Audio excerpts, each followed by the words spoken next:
everyone. I hope you're enjoying the event here. My name is Trayton J. I'm a sales manager with Patlite Corporation, and I'll be talking a little bit about some ideas for lean factory concept and workflow improvement. The agenda today is just a brief introduction of our company and then some workflow ideas for a couple of different types of environments. Manual work cells, many instances of the same machine, and then processing lines that would be composed of a variety of different machinery. Just to introduce Patlite, we make signaling products, both audible and visual signaling products. We're probably most known for our signal towers. We also, although not in North America, have an extensive range of cherry tops, if you will. We're 100% market share supplier to the law enforcement in Japan and 70% for the emergency vehicles. We also do a lot of different audible products.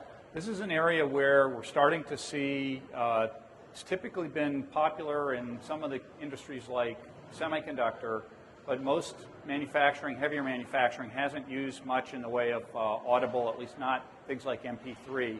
Starting to see a few more industrial engineers starting to spec these type of products in. Various types of LED signboards. And moving right on into the meat of the presentation, I got my 2-cent advertisement in early there, so you're all free. Looking at work cell type environments. So these would be manual production environments. This happens to be a picture of one of our factory assembly plants. Number 2 would be many instances of the same machine. And number 3 would be some kind of a manufacturing line with multiple processes. So looking at work cells. There's a few standard things that most everybody does in work cells. I'll cover those in case they may be unfamiliar to some. First is, of course, to have easy accessibility for the assembler of their tools and their parts. Keeping open space behind work cells makes it a lot easier to change out tools, resupply components, take away finished goods, things that can integrate with the work cell to improve the process flow. Gravity flow makes it really easy, without using automation, to keep parts and tools close to the operator.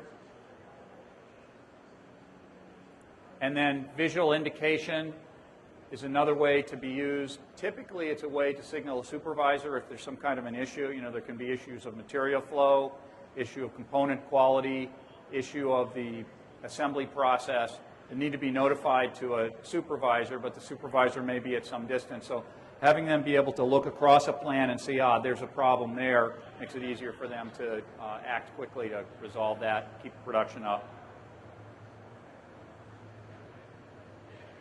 And then audible alarms are another way. Sometimes operators need to be able to signal manually, or the supervisor may not have visibility of all of the stations. They need some kind of an indicator that causes them to look up or causes them to look for where the issue may exist out on the floor. So these are pretty standard types of suggestions that I think most assembly operations use today. What Patlite would add is, what else could we add to this to additionally enhance it? Well, the first thing that we can add is we can take all the operators' heads and put robots in. Somebody laughed. Good. I happened, this presentation was prepared for me, and happened to see the way that signboard was over the person's head, so I kind of had to make a little light of it. Whoops. One of the products that Patlite offers is a simple production monitor. Most people know the concept of an andon or a large display that might get put up in the rafters of a facility and give general information. The idea here is a smaller version that's something that could be used in a workstation. The first purpose being to give the operator of the station feedback on how they're doing. Something like this product would give you something like an efficiency, or it might give you a production goal and then a count based on attack time. Maybe it's supposed to take them 30 seconds to finish. They're 5 units behind. They're not meeting up to their 30-second goal. And then another thing that you can do with this is you can, technical difficulties here. So you can add a signal tower tie-in to a board like this so that if you get a deviation that's extreme, then you would notify a supervisor to come over and be able to resolve the issue.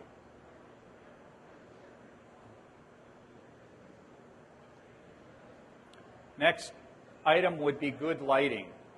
Patlite's a LED products manufacturer, so of course we promote the use of LED lighting. There are some advantages to LEDs.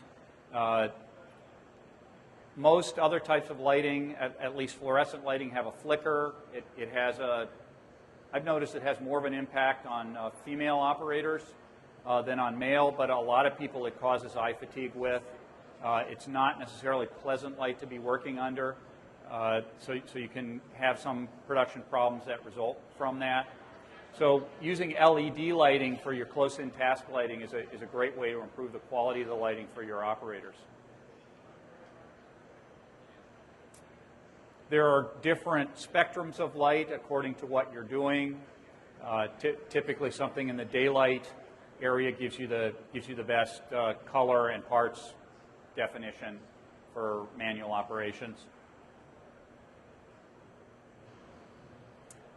With LEDs, not only do you get the advantage of the energy savings over time, but you're not creating heat in the facility, which may allow operators to be more comfortable when they're doing their production.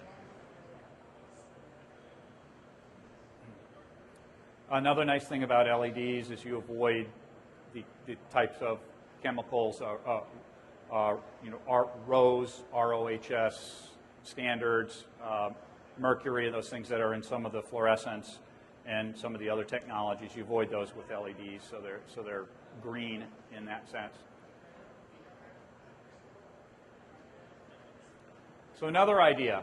Well, there are a lot of facilities where you're doing manual operations and you do not have significant automation.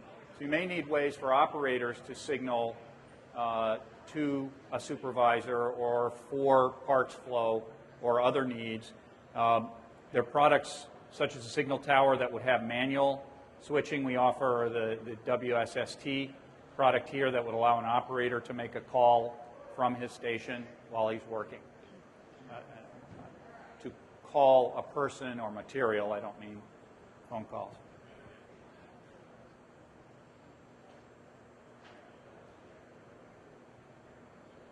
Okay, moving on to repetitive instances of the same type of machinery.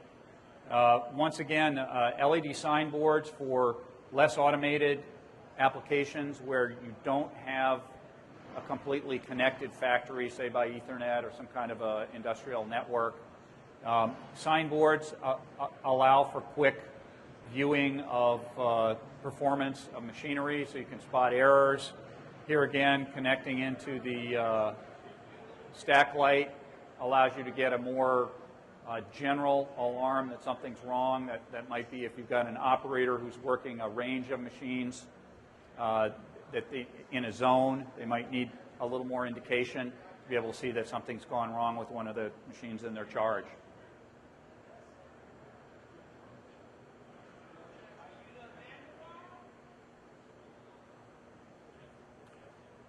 Another idea where you do have more significant automation would be using some kind of an andon, a display that gives an operator or a supervisor more information. Could be for maintenance purposes. With machines that tend to break down a lot, it's really nice to know before you go to the machine, what are you going to need to fix it? So if you can sense and indicate what the issue is when the problem occurs, it allows a one-stop service call to the machine.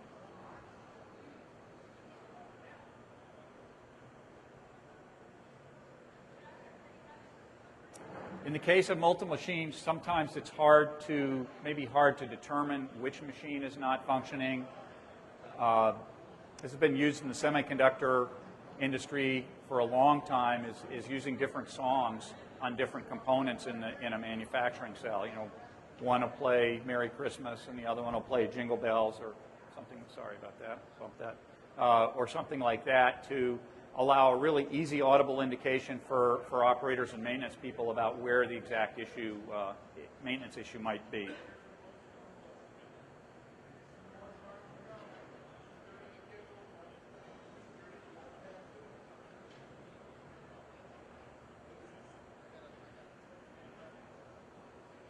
Moving on to the third case of an assembly type or a manufacturing, multi-process manufacturing line.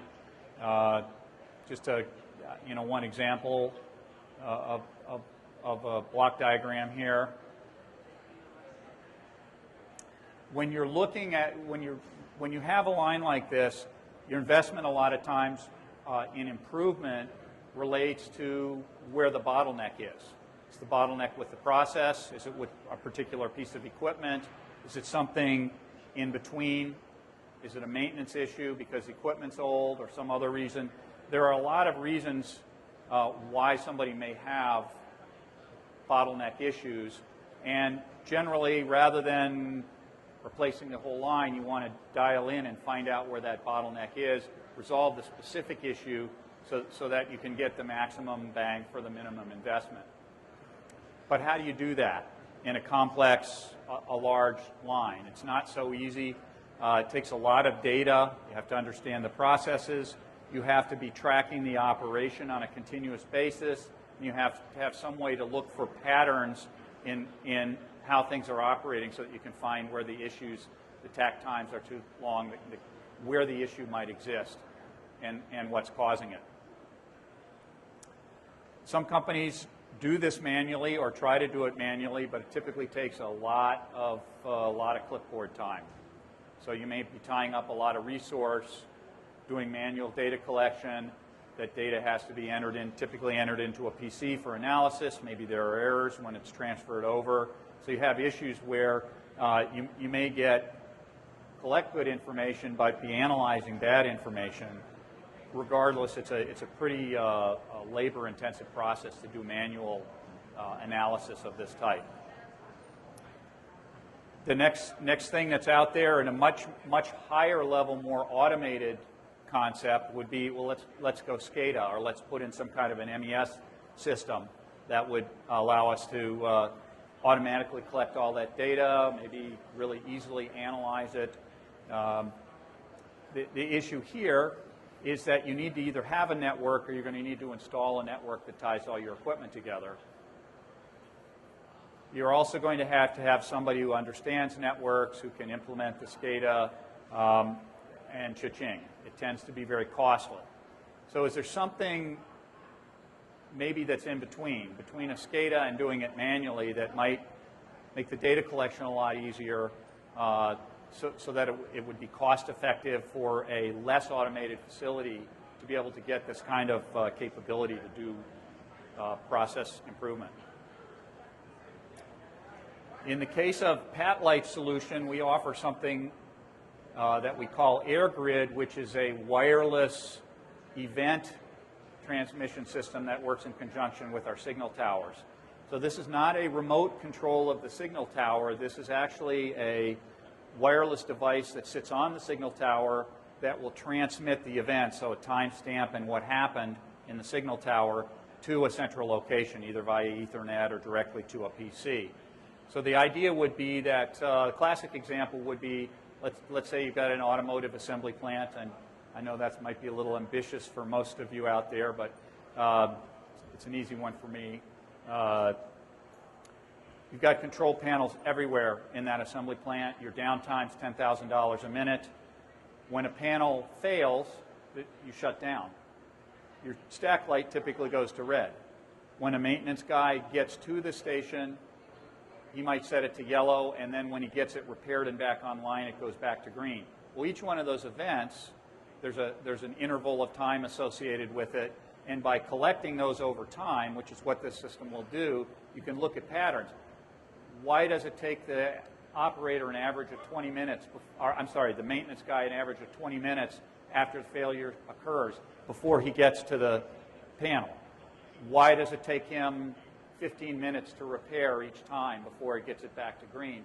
So you can get some very basic information very easily there that becomes very powerful in trying to figure out, do I need to have more maintenance guys? Do they need better communications to know where the panels are that have failed? Do they need tools or parts to be able to get the repair made faster? This kind of assumption or analysis can be made with relatively simple information, such as what's happening in the signal tower in terms of what lights are turning on. So the air grid allows you to transmit those statuses of the lights back to a PC, comes in as a simple text string, and then we offer some software, or you can tie in the software to a variety of different third-party packages that would allow one to easily analyze that information.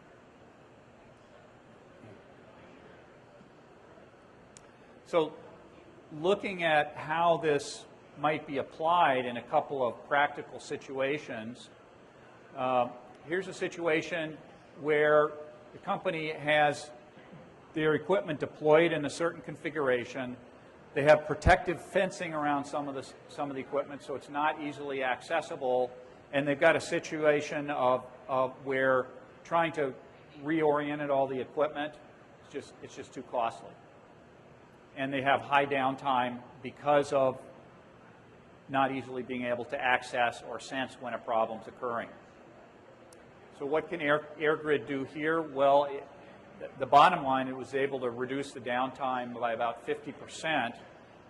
In this case, the customer already had Patlite signal tower, so we just added the little AirGrid. It looks like a little mushroom cap that goes on top of the signal tower. We were just add the AirGrid wireless system, and the data was automatically fed back to a PC where it was easy to see events that happened. So you could see, hey, this one just failed, and email or SMS a message to a service guy. And over time, you could collect information about what failures are happening, how often, how long is it taking to repair, those kind of metrics that would allow you to make larger scale decisions on where to invest dollars for improvement. I tend to call this, I'm a sales guy, of course, but I tend to call this low-tech, high-tech. You don't have to make these big, heavy investments in MES and SCADA in order to be able to get some simple, very usable information that can help you in a very elegant but simple way and low-cost way. Another example of a actual application here, we've got a situation where the operators were having to manually go between machines to try and find out what was wrong with it, and then they would have to communicate manually back to a service organization which was located a good distance away. So there was a long lag time before service could come out and restart a machine, so they were losing significant production.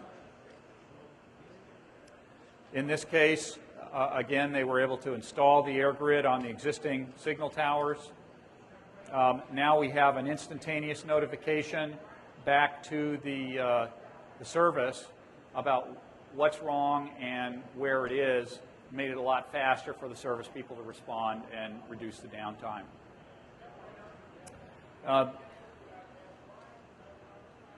And then in the third case here, we have a manual workstation where the operator has a series of processes that he has to do. In some cases, the material might be defective, or there might be questions about the instructions.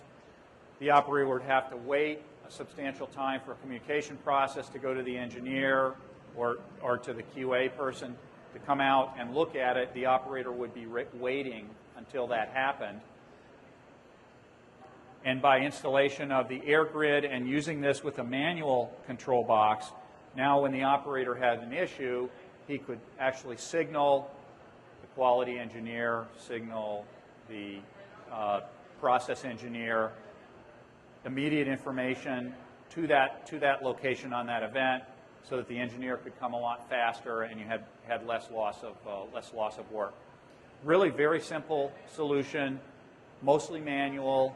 The air grid is based on a technology called Zigbee that makes it pretty easy to communicate in a plant environment. It automatically repeats through itself so that you have less issues of miscommunications.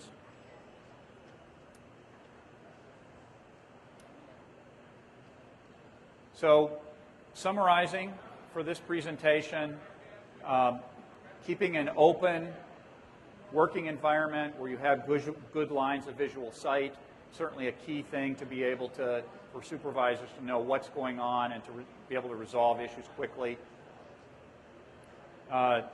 Lighting and access are two key points for workstations.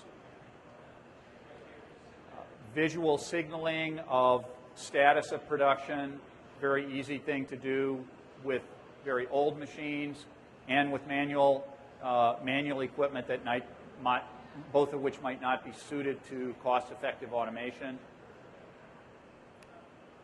And then multi-sound and voice type enunciation can help specify the location of issues.